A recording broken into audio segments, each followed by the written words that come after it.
May the force be with you is a phrase used to wish a person well to overcome a challenge. The invitation in this podcast, May the life force be with you, is to explore what it means to truly feel alive, to appreciate the physical, emotional, and spiritual connection to our energy, and finally to understand how this impacts who you are and all that you do. May this conversation inspire you to thrive. Alive is an online course that helps you to reveal, meet and heal the patterns that cause you to lose your most precious resource, your life force energy. So if you're tired of feeling tired, visit starlight-temple.com/alive and use the code podcast to get a half-price discount on this process that aligns you into aliveness. Welcome to May the Life Force be with you. And our intention with this conversation is that everyone listening becomes more aware of their most precious resource, their life force energy, and how they can use their life force energy to better their lives. Thank you, Kahreela. So today, our guest is Zoe Davenport, and she is a speaker, writer, mentor, channel, and modern mystic dedicated to being a catalyst to connecting others to their highest potential truths and wisdoms within. Through speaking, writing, and connecting with both groups and individuals one-on-one, she's assisted many in unveiling their deeper purpose and soul callings. As an adept seer of the infinite fields of quantum existence and higher planes of dimensional frequencies, Zoe has embodied the mastery of recognizing the highest potentials that exist within an individual. The deep and transformational path together with Zoe will allow one to embody sovereignty and purpose through an all-encompassing dive into the physical, mental, emotional, and spirit bodies. Oh, and that's the bit we like at the end. We mash all of that up together. And Zoe is coming to us live today from Mexico. So I think we've calculated that this is our longest triangle of connection that we have ever had on May the Life Force be with you. So welcome, Zoe. Thank you. Oh, so great to be with you ladies in this conversation. And I loved Kahreela's intention at the beginning. I really felt that in my heart. So thank you. Oh, it's so lovely to have you here, Zoe. And I wanted to ask you, so your work is very much about seeing potential or connecting to somebody's potential. And I'm just wondering if where you feel the connection between life force and potential is. For me, what I found in my own journey and what I love exploring with others when I'm working with them is like how much more potential they can embody when they start to operate in these higher states of consciousness and really allow themselves the time and space to do the things daily as a practice, because it's always a practice that is going to shift and tip the needle into the direction of what they're wanting to call in for themselves. And quite often when there's this kind of disconnect between where somebody is and where they feel in their heart or their being that they want to be, the disconnect is the lack of the practice.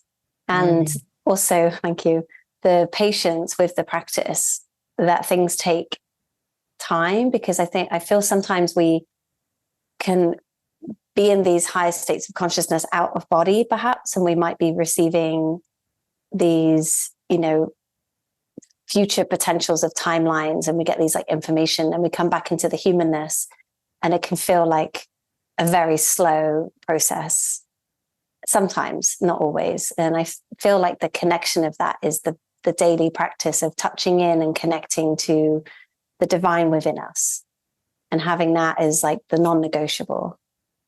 The divine is non-negotiable. I like that. The divine within is a non-negotiable. That It is is. a great, that is a great baseline. That is a great place to start. Can I just ask though, for somebody listening that's like, what the fuck is a higher state of consciousness? What would you say a higher state of consciousness is? For me, a higher state of consciousness is when I feel embodied in my truth, embodied in my purpose. I feel embodied in my body, feel connected to my body. I feel connected to everything around me in this holographic experience, and I feel connected to the divine. That's when I feel that I'm in a higher state of consciousness, because I feel more expanded. I feel lighter. I feel my heart open. I feel more joy and love. And perhaps some of the past experiences that I may have had of people, places, and things, I just feel nothing but pure joy and pure appreciation and gratitude for the experiences that led me to that moment. Are they moments both of peace and calm and high energy and creativity? And it's just because sometimes I imagine that people think that it's about being at that heightened state. So that's where everything is creative, it's expansive. I can do more, I can be more, I can gain. And then for others, that moment might be peace, it might be calm, it might be enjoying nothing. And actually it's being able to sit with both that I'm sensing that is really important, and being able to call on whatever state it is that you need it in that moment. Does that make sense? Is there a kind of leaning more towards the higher end, or the kind of more calm and peaceful end of that spectrum that works for you most? I think you're touching on something that's really juicy, because I feel that so often we want to have these very big, expansive, multidimensional experiences, right? Where we have these stories. And then I was in this thing and I bilocated to this area and I was having all this energy flow through, and and I was riding a dragon. Came down and riding a dragon. And then sometimes the polar opposite of that is the ordinariness of life. It's the stillness, it's the presence. And I feel that both ends of the spectrum are needed for integration of holding what we aspire ourselves to be in physical and human form. That it's not always these big, massive spiritual experiences and upgrades and activations. Quite often, the most amount of change that we can witness within ourselves is in the ordinariness, is in being the human. Fetch wood, carry water. And so I love that you touched on that. I feel like a lot of people, me included, you kind of can get very into the high and the breakthrough and then one of the things that can happen is people often talk about like the post workshop or the post retreat or the post big spiritual medicine journey crash, where like you go back to your ordinary life and you have this like sudden crash out of that kind of higher self, connected, everything's amazing state. And I feel like that crash, what it actually is your life force energy dropping to a more habitual level.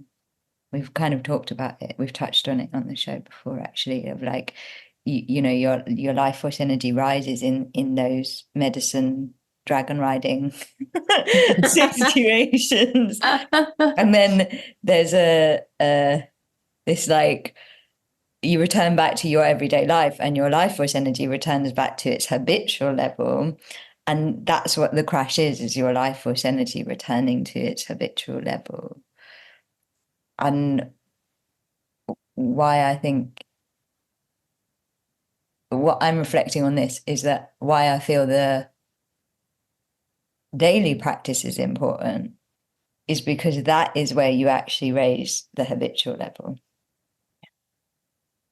And one of the things that is coming through me in this moment is like a lot of us have a very strange relationship with discipline because you are disciplined as a way of being told off in school when you're a child. And so the discipline of a daily practice can be sometimes really hard for people to properly engage with, because they see it as like a punishment thing, or a like, do you see what I'm saying? It's like, Yeah. you rebel against your own disciplines that help to raise your life force level, Mm. you know, and Yeah. that's where that distance comes from. Yeah. It's like the spiritual high to the spiritual crash. Yeah. And then needing that time of, integration. And because I always feel, for me, there's like, I know myself well enough now, if I'm going specifically to retreats or events or classes or being part of something, that of course we're going to elevate each other and have these really expansive conscious conversations, and we can feel in those moments our energy shifting and up leveling, and it can feel really amazing. And then there is this period of kind of almost like not spiritual depression, but like a bit of a low. And so for me, what's helped is I understand that is inevitable as part of those kind of like raising of consciousness. There is a period of integration needed for the body to catch up to where we were in our elevation. And eventually that bridge becomes smaller and smaller and smaller and smaller. So there's less of this high and less of this low. There's just more of a embodied experience. And thank you. What I've found for me over the years, as I've become more grounded in my body, I'm having these amazing experiences and elevation of consciousness, but simultaneously it's being matched with a lot of presence and instant integration. And so, and I can see it now, when I go out into the world and everyone has their stories and they're so excited to share. And then I was told by the Palladians that I'm going to go and do this, and it's great. I have less and less need to talk in that way now, because it's just this state of beingness and this state of presence that helps to kind of integrate all of these, magical moments, these mystical moments, these unexplainable moments to the humanness. And you're right, Kahreela, and what you were saying about the discipline. There is this resistance to discipline, isn't there? As much as there's this, this resistance to change, this resistance to actually looking at the areas in our lives where we maybe haven't shown up in the most loving version of ourselves, and maybe we haven't really put that much energy into the practice piece. And over the last 10 years, the biggest kind of disconnect that I've seen with working with thousands of clients, it is the daily practice. And I always talk about this again and again and again and again and again, and then over and over and over and over and over. And I run programs on this to help people with this, with the daily, like touching in, the non-negotiable. And, I would say that I've been lucky enough to witness your path. And, like me and you have known each other a long time, and I've seen the amazing growth of your path from very much what feels like a beginning stage of it. And one thing that I will say is, like, you are so good at your own discipline. You're so good at listening to us. I know Zoe behind the scenes, but I know that you really live it. Like, I know that you're really like good at going, what's right for my body right now? Am I making time and space for my daily practice? Like, you really orientate your life around that principle of the discipline and the daily practice. And that's why I believe your amazing kind of expansion and acceleration has been able to happen compared to many, many other people that essentially have had similar messages, similar, magical activations, all of the like energetics, but they haven't been able to embody it as well as you, is what Thank you. I feel that I made a decision, a long time ago, that this was a full-time awareness for me, that I wasn't going to pick up spirituality part-time when I needed to feel good about myself or pull some angel cards. It's an everyday part of me. And I know the difference from when I'm not connected to the divine within myself, when I'm not operating through that heart consciousness, and when I'm, trying to kind of work out this reality through the head. And the presence piece in particular is really cool, because then I receive these little nudges and these little intuitive hits, these little breadcrumbs that I start to kind of follow out of curiosity without the mind kind of overtaking. And then it leads me to these incredible spaces and places in time with incredible people.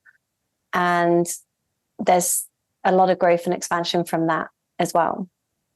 For me, it's that presence and curiosity. Those to me are the two key words that, from my experience, changed everything.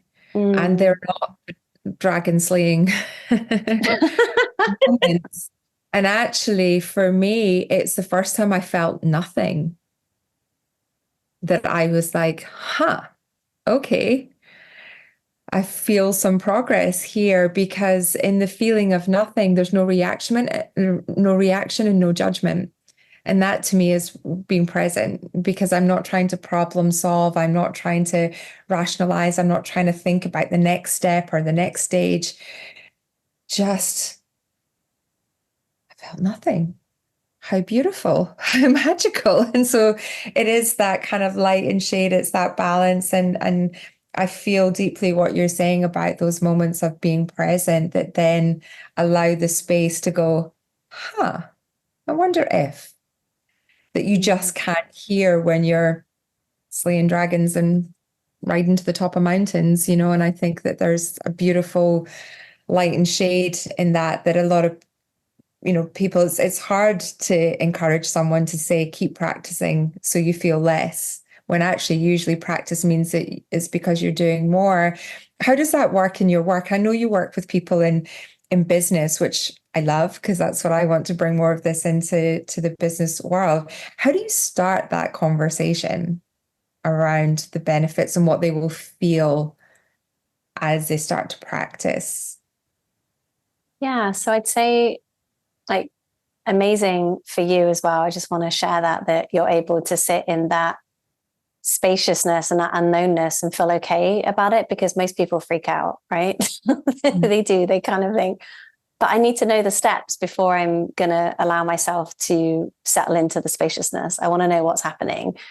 And it's that spaciousness that, we kind of can become uncomfortable in, that actually creates that next step. And I'd say when I'm working with people in one-on-one capacities, or if I'm like running live transmissions, I'm just always feeling into the field of what is the most uplifting and inspiring and impactful message that wants to flow through me as a vessel from our collective guides and our higher selves. And so quite often I won't really know what is for the service of that person or a group of beings until I'm actively presently in that space. And I learned that a long time ago when I tried to prepare a workshop and write the itemized lists and everything. And I just felt my whole being start to kind of contract and fold into itself. And I felt very heavy and very dense. And I just realized, like, I spoke to my guys and like, you just need to wing it, actually. And when you are present in the moment, that's when the transmissions comes through. And that's when the awarenesses can be flowed through you in specific messaging. And if there's different like transmissions of light and everything, but specifically with an individual, I really love to get into detail about all of the specifics of what makes up their personality, their likes, their dislikes, their desires, their wants, their past selves, their future selves, their present selves, but also their physical version, their emotional version, and their spiritual version.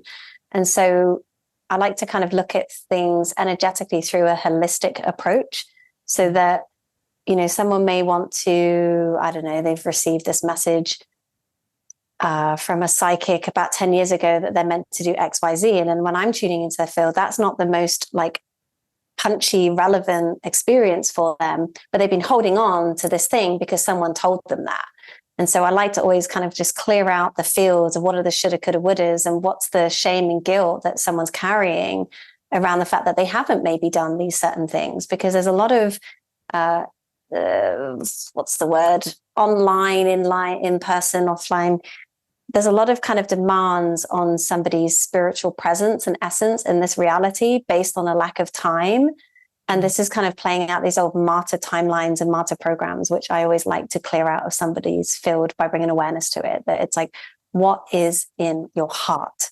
What is in your beingness? And where is the direction with crystal clear precision that your embodied higher self is wanting to direct you to? So it's helping them to get really clear with that and canceling out all of the noise. I feel like sometimes when I'm working with people, there's a lot of deprogramming and deconstructing of information that they've been overloaded with, especially this kind of like more collective spiritual message online, that it's based on everyone's projections and their own systems and awarenesses of reality and ascension and awakening. And in reality, there is no space, there is no time. This is all an illusion. This is all a hologram. And as we connect to that essence within us, and we start to allow that to blossom within every single cell of our being. So that's what I love helping people with, is clearing out and bringing in more truth, which is light, and no time, no space. So that martyrdom to timeline, is that I should have done this by now. I've got to do this by this time, this age. There's an expectation of me from everyone else that says this is what I need to do, as opposed to what they want to do. So you allow people to kind of cut those cords of expectation almost and be free to follow their own timeline. Yeah, so there's many layers to it. There's definitely like the human program that we're running of expectation of time based on age, right? So that's a program that's implanted in the collective consciousness. There's also these spiritual programs that are implanted in the spiritually awakened collective consciousness. So it's looking at the different layerings of what are all these expectations and attachments and controls? Is this actually the divine, or is this part of the ego? Is this part of the collective ego? And how can we raise our awareness through the eyes of observer into neutrality and see what is actually for us? And most of the time, this kind of running around and this fragmented energy that I see so many people in is not serving them, and it's not serving the collective. Because if we're not in the frequency of joy and we're running around like we've got to write these books because we need to save the planet, it's an old program. And a martyrdom program absolutely is the Jesus on the cross program, isn't it? Yeah, basically. It's the self-sacrifice yourself. That belongs to the age of Pisces, not the age of Aquaria. One of the things that I'm, because I have quite an interesting relationship with spaces, something that I feel is a bit of a lifetime wound within me. I was brought up by very, very busy people. Workaholicism is a thing in the way that I was brought up, and it tends to be, when my habitual consciousness drops, I tend to get very, very busy and fill my space. And one of the things that I'm exploring is how much a lot of what I do and what I think the collective do, because often when I'm working on something, I also see it in the collective energy, is how much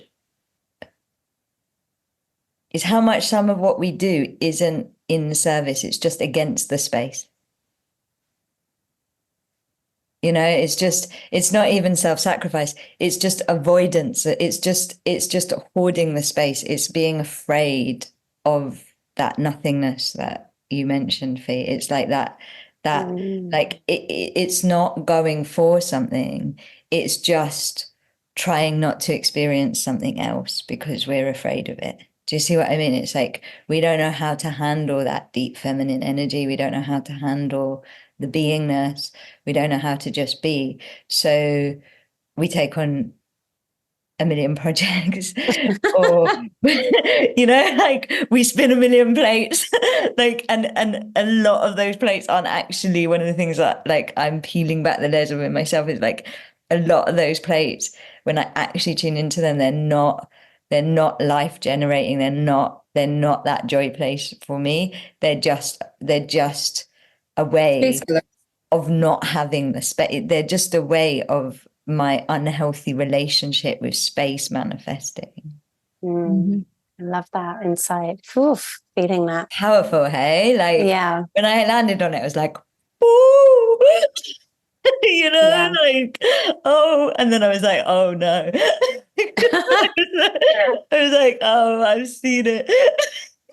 Now I'm going to see it everywhere. And actually, it's interesting we're having this conversation now because as I saw it, and I think it's also worth saying that, like when you see something and you have an insight, sometimes it then comes up really strongly because you're like seeing it everywhere, And that's what's been happening to me this week. I've been like, oh, wow, and kind of back to backing my days in a really like a busier way than I've ever been. But it's because I'm seeing this pattern and I'm seeing this like relationship with space that was completely unconscious. And as it's coming into my consciousness, it's like it's coming really fast all at once, Oh, it's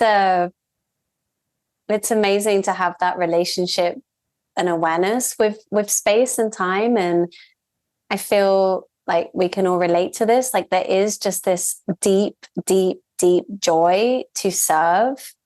And I feel sometimes with that deep joy to serve, we can maybe over busy ourselves and over schedule ourselves because there's so much joy that we find in the service piece of, running the things that we're inspired to run or showing up for conversations like this. Like for me, it's like, this is my prana, this is my life force. This like fills me up with joy.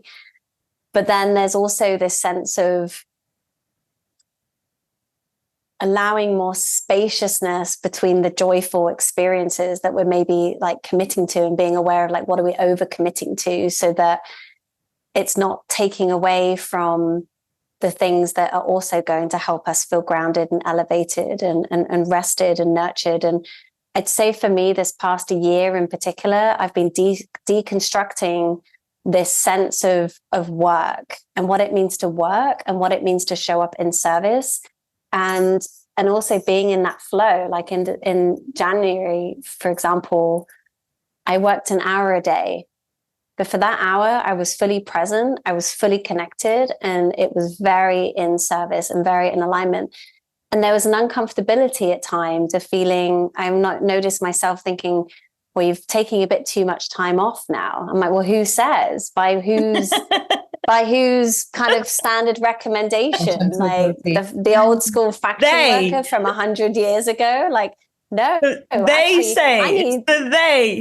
Yeah, I need more. I actually want more time off. So I've just been really playing with space time this next year and looking at, because I have this operation where sometimes I'm there for maybe 12 hours a day because I love it. And there's so much flowing through me and it's like this flow state of consciousness where I can kind of get tapped in and be doing multiple things and take on a bunch of projects at the same time and take on a bunch of interviews. And there is busyness to it.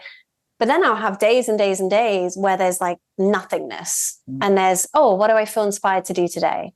What actually is feeling uplifted? So I've been trying to balance and find what is my most optimum flow where I can be in divine service to others. And I found that if I've got like one thing in the day, I'm not kicking up into gear enough. Whereas if I've got a few things, I kind of step into that, but then I might take 2 days off from nothing. And I don't know, it's finding the balance with that. I think we're all finding balance. I'm curious about you, Fiona, how you kind of manage that spaciousness and busyness and I would say it's in a similar fashion in that, I'm in Australia for nearly 4 months, and that is, people keep thinking I'm on holiday, and I'm like, no, I'm actually working every day. And arguably, because of the time zone switch, I notice how much I work more than when I'm at home, because it shifted into the evenings, it shifted into early mornings on the kind of social time. So I'm actually working hours outside of working hours, plus the working hours as well. So I just notice how much I do. And I'm taking a couple of days off next week, and I already feel guilty about it. Well, maybe I could just do a quick call in the morning because it's before everybody else is awake. And maybe I could just do a quick thing before I go to bed. And I have to personally work really hard on that permission to self to relax. And the irony is I burn out, which is why I do what I do now. And I have two businesses that I work with and for, and when it's something that it's yours, it's very different to working for somebody else. And I'm really deeply passionate about it. My mom's always like, you work too hard. I don't think I work at all. I just do stuff.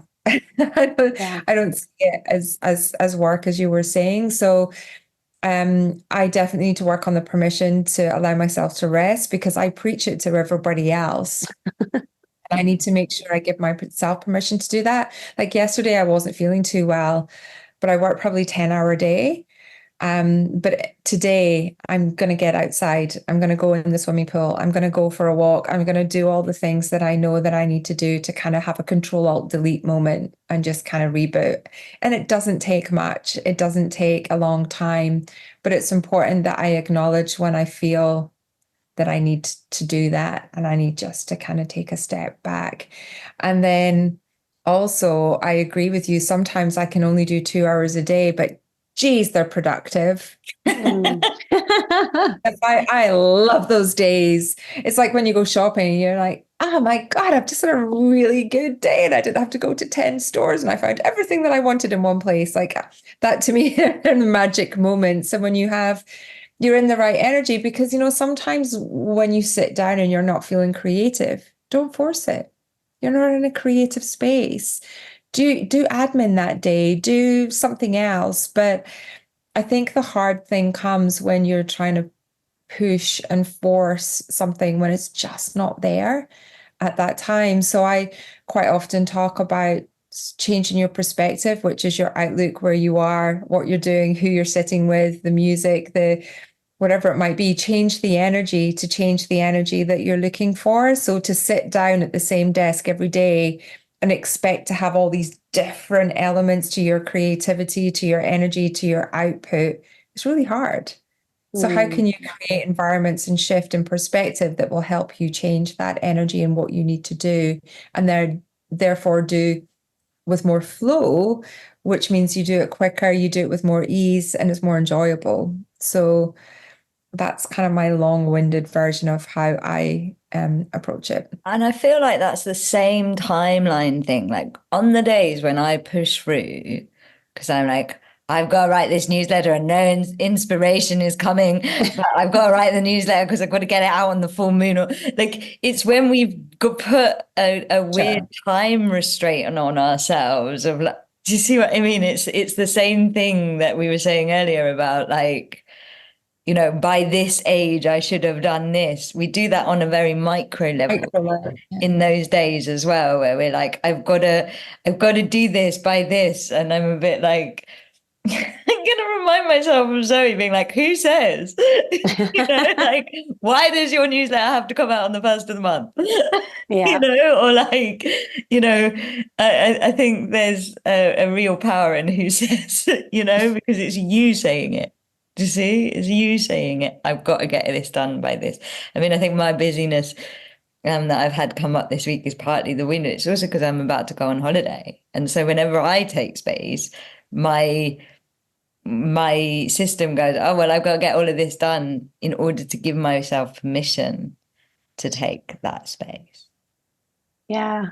And something really powerful with that is, well, what if I just did it afterwards? Why does suddenly there have to be all these things crammed into a smaller amount of space to take that spaciousness afterwards? So it's like and it's like what we're showing the universe, what we're available for is like, I'm only allowing myself more spaciousness when I squash more things into less space, which means I'm condensing and kind of like contracting my potential, my energy field, and actually creating more spaciousness. And I'm the same. I'm going on a trip on Thursday. I'm going to be away for 2 weeks. I'm going to be back mid-March. I'm going straight into an event here for 4 days. So Sorry, really, so it's going say to be where the you're 20th of going. March. I'm going to Antarctica. She's going to Antarctica. I'm going to Antarctica. And it's amazing, like magical.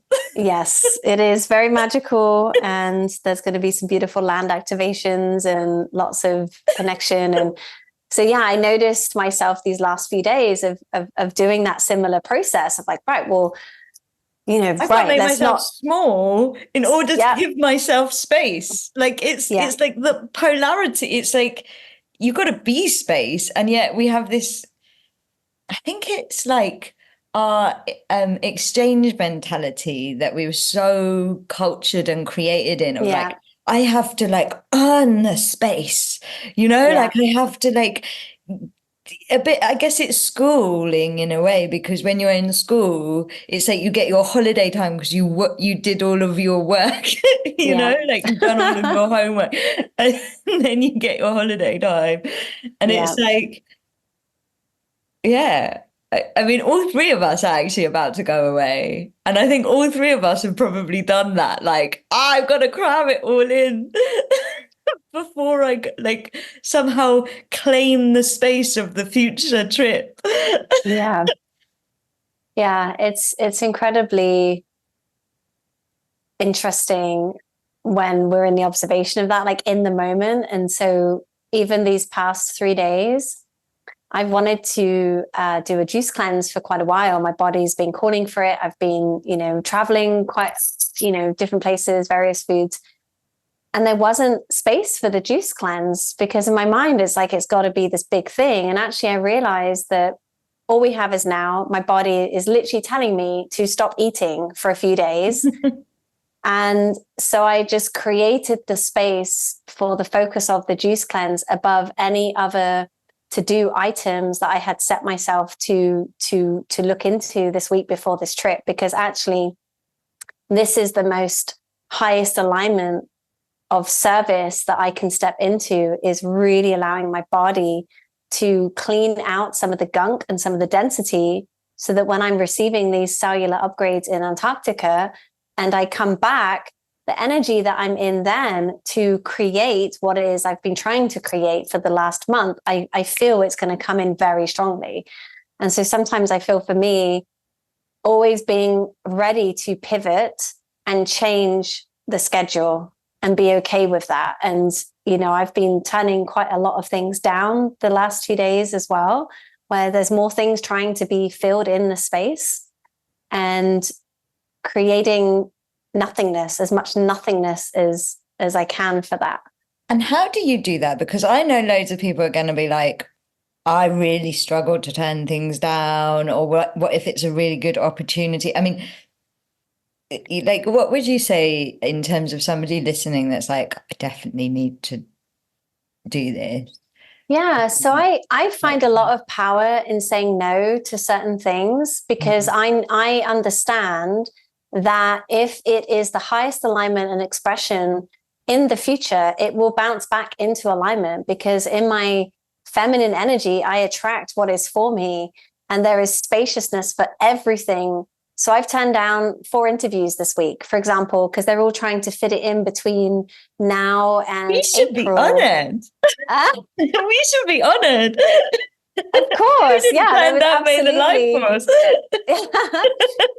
But this is the only thing I had scheduled today, right? And I didn't schedule anything else around it, so that when I'm here in this conversation, I'm present, right? I'm doing creative projects on the side, but there's nothing that I'm not over scheduling myself anymore moving forwards into space time, right? There's actually more spaciousness that I get to feel with nothingness, because from that nothingness is that next level embodiment. It's that next level alignment to the highest timeline and deeper service and more and greater impact. And so we have to be okay to say no to certain things, to understand that we haven't lost anything by saying no. We're only gaining more of us by saying no to certain things, as opposed to, because I think the past me just said yes to everything, yes to all the interviews, yes to all these things.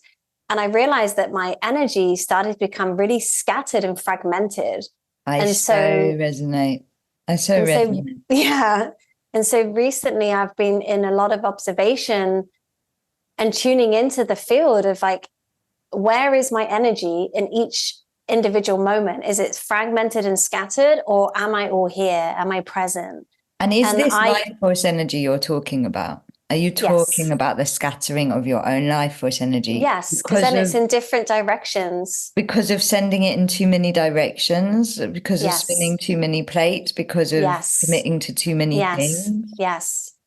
So I am always asking in each moment, where's my energy?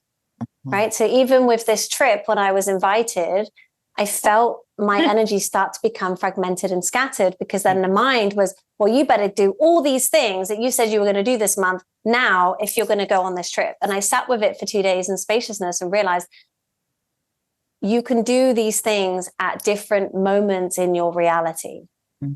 And so I find a lot of peace in my heart and my being when I put things ahead in the future. And I'm reprogramming my nervous system to know that it's okay to say no, and it's okay to create space. And what do you say to somebody that's like, yeah, but I'm in the middle of running, so, like, okay, I can imagine somebody listening, and to a degree me as well, actually going, yeah, but I'm already on the ride with some of these projects that are scattering my energy. But then my deeper question back to you and anyone listening is it really? Who says? Who says that you can't just pause something right now in this moment? Because if you are not operating from your most aligned, harmonious, joyful state of consciousness, are you actually serving? Or is this part of this old program of do, work, busy, right? And that's the sacrifice. Yeah, exactly. And in some ways, it's kind of tapping into that martyr program, right? Not in some ways, definitely is. Well, yeah, I'm being polite. But then my invitation as well is, get support. Employ people to take care of most of the things, because my belief system, this isn't for everyone, but if we're not operating from our zone of genius, what are we even doing? Because that is, as divine co-creators, and our mission and our purpose of sharing these frequencies and conversations and energies, if we're not in our zone of genius, what are we doing?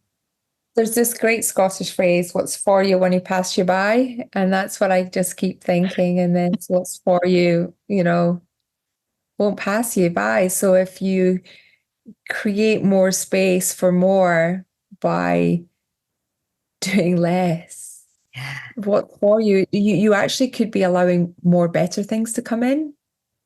And also you can also really make sure that what is for you comes, as we're talking, I'm like, when something is for me, the universe, sometimes you can be like, no, no, no.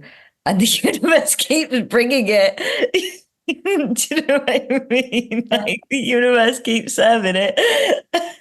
And that's actually when another guest of ours, Gareth, once said I had it happen with a piece of land where it just wasn't leaving me alone. And originally Gareth's guidance had been like, don't do it, it's too dangerous, don't do it. And then I went back to him and I was like, this is not leaving me alone. And he was just like, well, at least it's for you then. At least you can full body own it then. And I think that the message, it's been persistent. So, but that is another form of awareness, being present and recognition, is that if there is a persistent something, whether it's to stop doing something or whether to do more of, if it's consistently and persistently showing up, listen to that. Be curious about why it is. And that comes with that awareness, that pause, that recognition, and that curiosity. So whether it's good or bad, listen to those bat signals, because they are everywhere.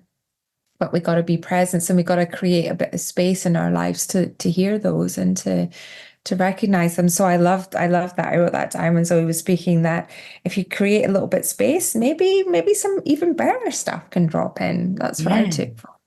So yeah, that was super interesting. I feel like this is such an important conversation that we're having. Here she is. She's back in. We just created some Back in space. as an upgraded version of herself. Maybe broke the internet. You did. I've had perfect internet staying in this place like the last 2 weeks. And it was like Podcast does that. This podcast likes to, but you know what we decided? We decided that space is the zone of genius of the universe.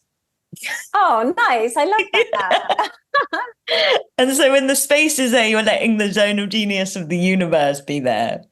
Yeah, I love that. And yeah, what I wanted to kind of share just to wrap that thread of consciousness up is there's nothing wrong with being busy, as long as the busyness is in alignment and harmony, and there's not this kind of scattered, fragmented energy connected to being busy. So that's the difference, right? Because when you are in those higher states of consciousness, you might want to sit there for 16 hours a day and write your book.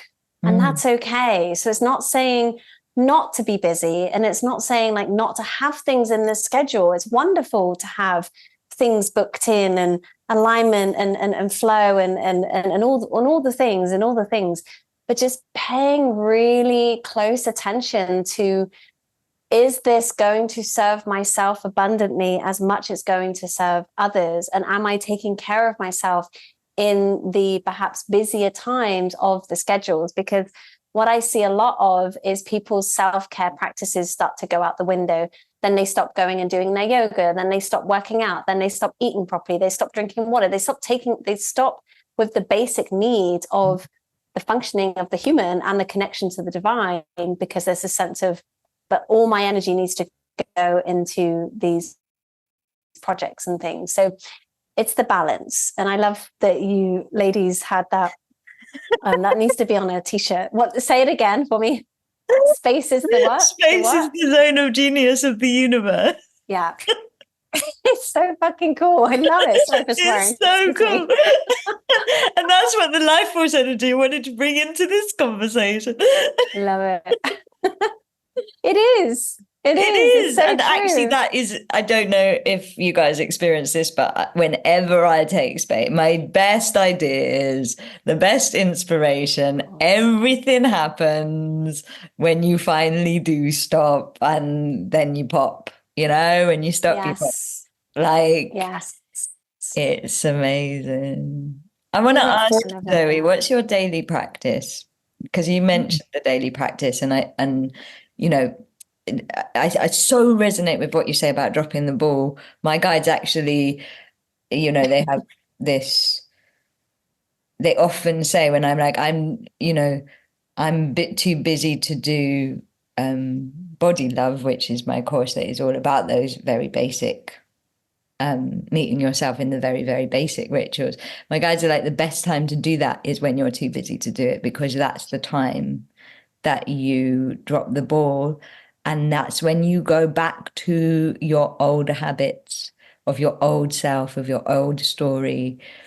And you drop your life force level, So what I see a lot of is people, and I see it in myself, they go towards a big dream, they open, the big dream starts to come in, they get too busy, and then they drop the habits that were sustaining that big dream reality from landing, so they can't actually hold it, and I feel like the daily the ritual, the practice, the discipline is a real key to that not happening.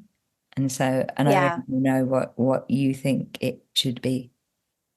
Yeah, I love that, because it's that continued touch point and connecting to the thing, to the project, to the creative burst of inspiration daily. And I love that we're having this conversation in this present moment, because I've been going through this very process this past week of, realigning my values to come into harmony with this big thing that I keep receiving that's coming in. And so as opposed to creating the busyness and overbooking the schedule, saying no to a lot of people, actually, there's a lot of friends that they keep wanting to reach out to me and have conversations, and I do not have the bandwidth, and I consciously choose not to have the bandwidth for those conversations at this time, because all of my life force energy is in this next level of embodiment. And so in the awareness of that, that's why I'm doing this juice fast. That's why I'm cleaning my vessel and making this the priority going into this trip to Antarctica, because this trip to Antarctica for me marks a 10-year relationship with working with the crystalline grid lines from Banff National Park and Lake Louise in Canada, all the way down this fault line, all the way down to Antarctica. So I'm curious, once this is done, if then this will open up travel for me to go over to Asia and Australia, because all the travel the last 10 years has been on this line. So there's this really beautiful service piece, and also what we were talking about, Kahreela, was love. And opening to more love and creating space for love and being in that divine union with love through the open heart vessel. So the daily practice for me at the moment is I wake up in the morning, and I wake up before the sun rises, because I really love the moment of stillness and peace, especially living where I'm at right now, Mexico, where it's very noisy and there's a lot of overstimulation of construction and dogs and music, and it starts pretty early.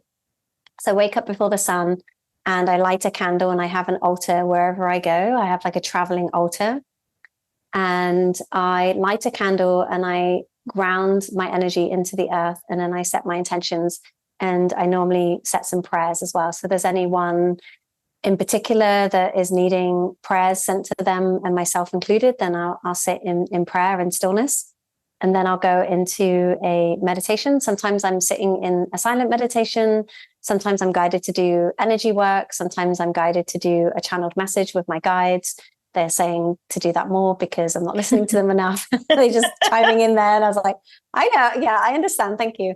So yeah, they were like, well, you haven't done that much this often, because I did it yesterday. Finally, I sat down and did a channeling. I'm sorry, but guides, I just have to say this. Guides are all pro the space, but then they love to keep you busy. Like my guys are like, you need more space, but you need to go and do this lab. You know what I mean? You need to channel more. They have no concept from wherever they are about how hard it is. Oh my God, so true. On this dimension and be a channel. Yeah, no, I feel it, because I was going to be here for a month and land and rest and ground, and then suddenly it's like, no, you're going to Antarctica, right? Okay. And then what else do I do in those moments? I'll sometimes pull some cards. I'll sometimes do some journaling, and I'll always do some type of movement, and I strength train 3 times a week, and I'll do some yoga as well. So like the non-negotiables for me is waking up, lighting a candle, setting my prayers, sitting in meditation, strength training and yoga, and lots of water and good food. So that's like the basic foundations. And then dependent on how much, because, I love self-care, and I love diving into really deep transmissions and activations. And, I could be doing this till like 1, 2, 3 o'clock in the afternoon. And sometimes I am, but sometimes when there's other things booked in, and there's other things happening, I just always make sure that I'm covering the basics of waking up in stillness and connection. And there's something for me that I found really powerful in the symbology of lighting a candle. I think when we shared space together, I would wake up and light a candle every morning. It was lovely. And there's just something about that being the first light that we see. And that is the light of intention, the light of prayer, the light of connection to the new day. So that as the light starts to rise through the sun, we are greeting it through this space of presence and connection, not straight on the phone, not being bombarded with screens or turning on bright lights or anything. And it's funny because my guides say that fire, even candle fire, is one of the ways you generate life force energy. Looking into the fire. If you're burnt out, or feeling tired, one of the ways you can repair your life force energy is by looking into fire, whether it is a candle or sitting around the fire. They actually say that's why humans are obsessed with TV, because we associate it with the fire. Because it's flickering and it's storytelling, and we unconsciously, so when we're tired, there's a part of our system that thinks it's like fire, which is obviously what our ancestors used to do at the end of every day, is be around the flickering fire and hear the stories. Unfortunately, TV does not recharge your life force energy. And so what you need to do if you are tired and want to watch TV is light a candle first and let it recharge you, and then you can watch TV, and you will get what you want from the relaxing in front of the TV. I always have candles all around my TV, and I don't like bright lights. I like to sit in darkness. So maybe that I'm kind of cancelling out the TV part by having candles everywhere. I love that. I love that. That's beautiful. That's so beautiful. So tell us, I can't believe time is flying by, but just tell us a little bit about Antarctica and what you're expecting there. No expectations. Complete blank, blank, blank, blank, blank. If I was to intuit and remote view a little bit of the experience, which of course I have because curiosity killed the cat, there is a moment when we are on the land, which I will get to sneak off into a little space on my own. And I'm going to see if that's even possible, and sit and allow what wants to flow through. And I'm shown it's going to be very quick. I've probably got about 20 minutes where I can realistically be away from, this is, from a group, because it's a tour. So, but yes, there's an acceleration of everything that's going to happen in that 20 minutes. And other than that, I'm in the mystery. I'm honestly in the mystery. And I've had such a interesting experience, even with booking the travel down to the space. I was in so much disharmony with my nervous system. So my non-negotiables is, when I fly, I like to fly the better seats, basically, because I travel a lot. I fly a lot. I've just done a long haul flight. I've just recovered from that. And then I'm obviously getting on, a big kind of flight system again. So I've picked the most direct route where I just have to sit on one plane, and I've picked the best seats, and I've picked the best timings for my nervous system so that I can arrive in the best state of consciousness possible. And sometimes I can have resistance to paying extra money for that experience. But I know that when I'm trusting what is in alignment for my nervous system, I receive 1,000-fold what I would have spent in terms of a monetary exchange. And I'm all about the turn left. That was the name of my business. I understand when you're spending so much time flying, you're spending so much time seeing people in other places, then the journey's important. And actually, for me, the journey used to be the most important part. Yes. I loved it. To me, when you're up in the air, you're spending in time, space. There is no reality. It's whatever you are in that, because you're not connected to anything on the ground. And so for me, that, that's always been this most special part, is the expectation. It's the curiosity. It's the, hey, I can be whatever I want to be when I land, because this is all new and I'm stepping into something unknown as well. So I fully understand where you're coming from. I love the way that when you land. I love the way that you put non-negotiables with yourself, though. I think, I am very good at negotiating with myself. Different parts of me are like hagglers, man. Like bizarre hagglers, and I feel like it's a really powerful, I hear you say it a lot, Zoe, and I think it's a really powerful thing to be like, this is my baseline. Like, I am not going, I'm not going to start my day without lighting that candle and stuff like that. And I feel like it's just a really good, for anybody listening to this is like, how am I going to get more space, or how am I going to level up? I feel like this non-negotiable thing of what is your non-negotiable that is going to honor your nervous system, your space, your divinity, it's such a powerful thing to know what it is, or Yeah. what the many things are, you know. I think it's just really inspiring. Yeah, thank you. And I feel that it's really eye-opening when we actually sit down and get clear with what that is. And then it can be scary because we recognize how we haven't been showing up in that way. But I cannot be in service to others if I'm not serving myself in equal or greater measurements of energetic exchange and connection. And so, you know, my self-care sounds ridiculous to some people. Like, I have so much judgment sometimes of like, oh, what do you mean go to a spa once a week? And like, that's why I reset my nervous system to hold space for others. It's like, it's the non-negotiable, right? Good flights, waking up. It's all these little things. And it does start to shift reality to be more easier, basically. Makes it more easier, right? When we're really connecting what it is that we need. What is it that we need to allow ourselves into that next level embodiment and that next level of consciousness? Yeah, because 10 years ago I didn't take care of myself in this way, right? I didn't, and it's been a long journey to get here.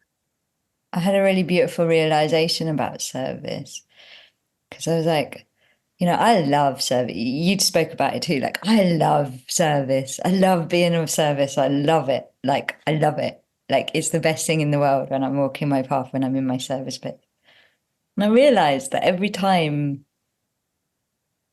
I block my own, every time I like haggle myself down,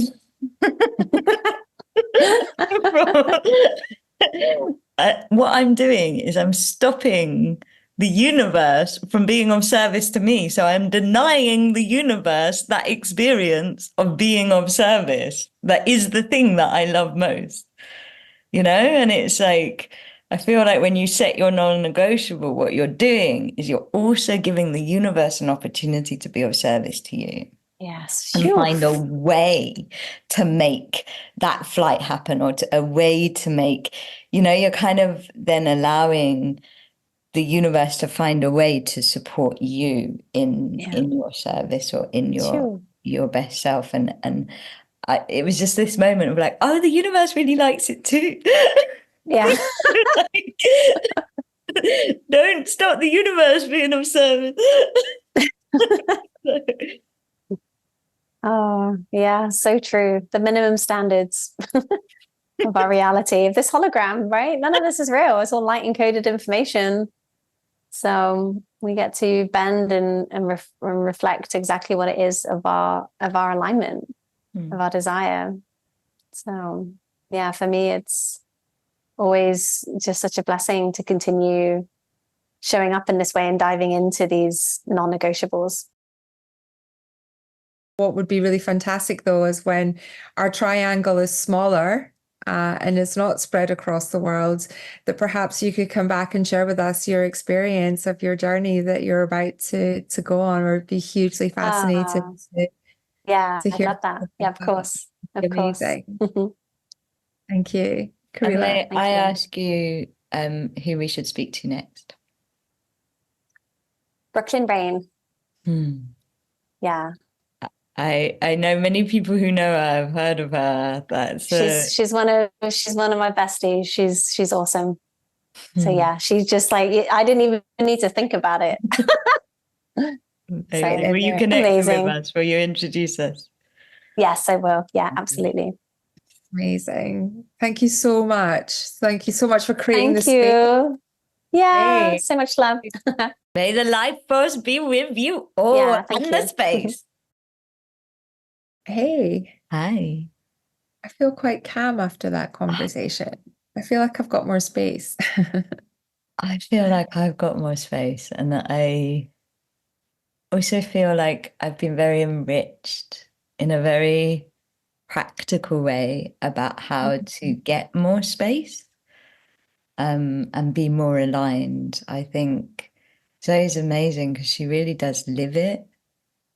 And you can feel that. And you know, as you say, that kind of practical things where patience and practice are two things that I took from it. So to have patience in your practice, we just are such an instant gratification culture that we expect everything to work immediately, but it's being patient with finding what your non-negotiables are. And you know what? They can change. Mine have changed over the years, but you got to have patience in letting that unfold. I loved when she talked about ego and then the collective ego of this kind of like, hey, we have to do things, but on a timeline and be martyred to that timeline. That kind of really dropped in and resonated with me as well. And then the what's funny when I pass you by phrase in Scotland of, if it's meant to be, it will be, So I feel very nourished from that conversation. So nourished, and so many, I loved hearing about her daily practice. I love the fact that the first thing she does is light a candle. I feel like I love the fact that like the space actually came into the conversation, even though the Wi-Fi was perfect. There was a moment where like space was like, I'm speaking now. And we do apologize, everybody. We try, like the internet just seems to want to play with us. And this is the power of life force energy, though. Like these conversations have a life of their own. Fiona, I presume that you're online quite a lot of the time, as am I. And my Wi-Fi works perfectly, other than when we're doing this. Yes, me too. I'm online with the US from Australia 5 hours a day, and I never have a glitch. The minute I speak to you, it goes, it's bizarre. It's the life force speaking. It's the life force and the space speaking, being part of May the Life Force be with you. I mean, we are trying to connect people from around the world, which is amazing as well. And when you think about we should do a timeline of all the distance of miles we've traveled for everybody that we've spoken to, from lorry handlers in Phoenix to Tina in Greece. And we've just had so many different, and now Mexico covered as well. So, and you were in Egypt. We've covered a lot of miles, but it certainly likes to play with our connection, that's for sure. And our trust and our nervous system. Yes, nervous. So know behind the scenes, dear listeners, that we're doing everything we possibly can, and hopefully it doesn't interfere with your life force too much. So until the next time, my friend, until the next amazing guest appears, may your internet always be with you. We hope this conversation has topped up your life force energy. If it has, then please help us spread the life force. Like, share, subscribe, all of that. And may the life force be with all of us.